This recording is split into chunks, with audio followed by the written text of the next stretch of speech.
So I didn't always make my living from music. For about the 5 years after graduating from an upstanding liberal arts university, this was my day job. I was a self-employed living statue called the 8-Foot Bride, and I love telling people I did this for a job because everybody always wants to know who are these freaks in real life. Hello.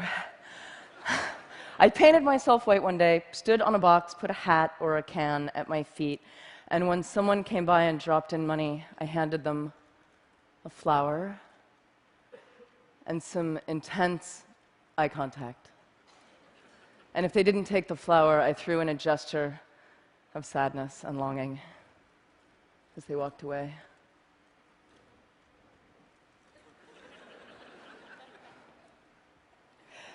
So I had the most profound encounters with people, especially lonely people who looked like they hadn't talked to anyone in weeks. And we would get this beautiful moment of prolonged eye contact being allowed in a city street, and we would sort of fall in love a little bit. And my eyes would say, "Thank you, I see you." And their eyes would say, "Nobody ever sees me. Thank you." And I would get harassed. Sometimes people would yell at me from their passing cars, "Get a job!" And I'd be like, "This is my job." But it hurt because it made me fear that I was somehow doing something unjob-like and unfair, shameful. I had no idea how perfect a real education I was getting for the music business on this box. And for the economists out there, you may be interested to know I actually made a pretty predictable income, which was shocking to me given I had no regular customers, but pretty much $60 on a Tuesday, $90 on a Friday. It was consistent. And meanwhile, I was touring locally and playing in nightclubs with my band, the Dresden Dolls. This was me on piano, a genius drummer. I wrote the songs. And eventually, we started making enough money that I could quit being a statue. And as we started touring, I really didn't want to lose this sense of direct connection with people because I loved it. So after all of our shows, we would sign autographs and hug fans and hang out and talk to people. And we made an art out of asking people to help us and join us. And I would track down local musicians and artists, and they would set up outside of our shows, and they would pass the hat, and then they would come in and join us on stage. So we had this rotating smorgasbord of weird, random circus guests. And then Twitter came along and made things even more magic because I could ask instantly for anything, anywhere. So I would need a piano to practice on, and an hour later, I would be at a fan's house. This is in London. People would bring home-cooked food to us all over the world backstage and feed us and eat with us. This is in Seattle. Fans who worked in museums and stores and any kind of public space would wave their hands if I would decide to do a last-minute spontaneous free gig. This is a library in Auckland. On Saturday, I tweeted for this crate and hat because I did not want to schlep them from the East Coast, and they showed up care of this dude, Chris from Newport Beach, who says hello. I once tweeted, "Where in Melbourne can I buy a neti pot?" And a nurse from a hospital drove one right at that moment to the cafe I was in, and I bought her a smoothie, and we sat there talking about nursing and death. And I love this kind of random closeness, which is lucky because I do a lot of couch surfing. In mansions where everyone on my crew gets their own room, but there's no wireless, and in punk squats, everyone on the floor in one room with no toilets, but with wireless, clearly making it the better option. My crew once pulled our van up to a really poor poor Miami neighborhood, and we found out that our couch surfing host for the night was an 18-year-old girl still living at home, and her family were all undocumented immigrants from Honduras. And that night, her whole family took the couches, and she slept together with her mom so that we could take their beds. And I lay there thinking, these people have so little. Is this fair? And in the morning, her mom taught us how to try to make tortillas and wanted to give me a Bible. And she took me aside and she said to me in her broken English, "Your music has helped my daughter so much. Thank you for staying here. We're all so grateful." And I thought, this is fair. This is this.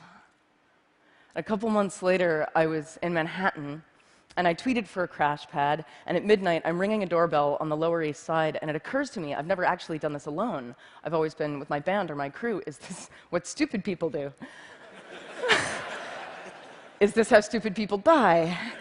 And before I can change my mind, the door busts open. She's an artist. He's a financial blogger for Reuters. And they're pouring me a glass of red wine and offering me a bath, and I have had thousands of nights like that and like that. So I couch surf a lot. I also crowd surf a lot. I maintain couch surfing and crowd surfing are basically the same thing. You're falling into the audience, and you're trusting each other. I once asked an opening band of mine if they wanted to go out into the crowd and pass the hat to get themselves some extra money, something that I did a lot. And as usual, the band was psyched, but there was this one guy in the band who told me he just couldn't bring himself to go out there. It felt too much like begging to stand there with the hat. And I recognized his fear of, is this fair? And get a job. And meanwhile, my band is becoming bigger and bigger. We sign with a major label. And our music is a cross between punk and cabaret. It's not for everybody. But, well, maybe it's for you. We sign, and there's all this hype leading up to our next record. And it comes out, and it sells about 25,000 copies in the first few weeks. And the label considers this a failure. And I was like, 25,000, isn't that a lot? They were like, no, the sales are going down, it's a failure, and they walk off. Right at the same time, I'm signing and hugging after a gig, and a guy comes up to me and hands me a $10 bill. And he says, "I'm sorry, I burned your CD from a friend."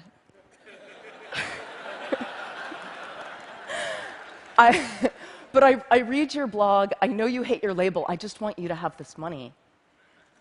And this starts happening all the time. I become the hat after my own gigs, but I have to physically stand there and take the help from people. And unlike the guy in the opening band, I've actually had a lot of practice standing there. Thank you. And this is the moment I decide I'm just going to give away my music for free online whenever possible. So it's like Metallica over here, Napster, bad, AmandaPalmer over here. And I'm going to encourage torrenting, downloading, sharing, but I'm going to ask for help because I saw it work on the street. So I fought my way off my label, and for my next project with my new band, the Grand Theft Orchestra, I turned to crowdfunding. And I fell into those thousands of connections that I'd made, and I asked my crowd to catch me. And the goal was $100,000. My fans backed me at nearly $1.2 million, which was the biggest music crowdfunding project to date. And you can see how many people it is. It's about 25,000 people. And the media asked, "Amanda, the music business is tanking and you encourage piracy. How do you make all these people pay for music?" And the real answer is, I didn't make them. I asked them. And through the very act of asking people, I'd connected with them. And when you connect with them, people want to help you.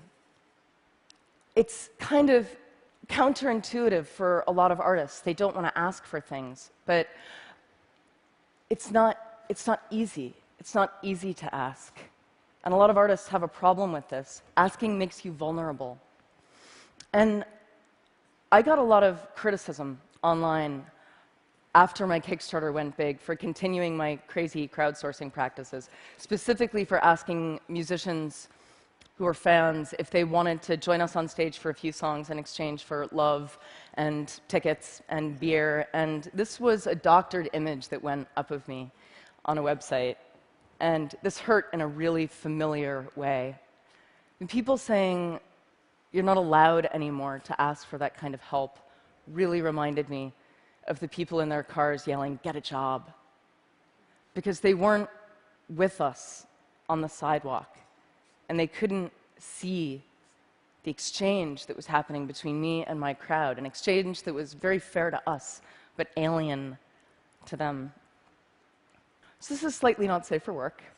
This is my Kickstarter backer party in Berlin. At the end of the night, I stripped and let everyone draw on me.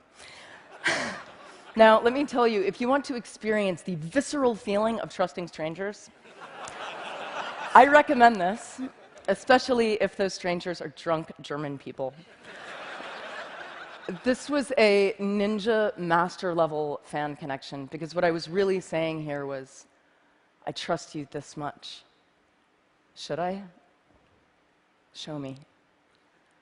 For most of human history, musicians, artists, they've been part of the community, connectors and openers, not untouchable stars. Celebrity is about a lot of people loving you from a distance, but the internet and the content that we're freely able to share on it are taking us back. It's about a few people loving you up close, and about those people being enough. So a lot of people are confused by the idea of no hard sticker price. They see it as an unpredictable risk. But the things I've done, the Kickstarter, the street, the doorbell, I don't see these things as risk. I see them as trust. Now, the online tools to make the exchange as easy and as instinctive as the street, they're getting there. But the perfect tools aren't going to help us if we can't face each other and give and receive fearlessly, but more important, to ask without shame. My music career has been spent trying to encounter people on the internet the way I could on the box.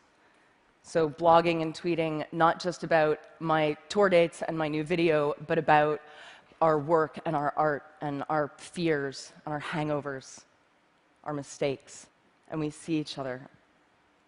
And I think when we really see each other, we want to help each other.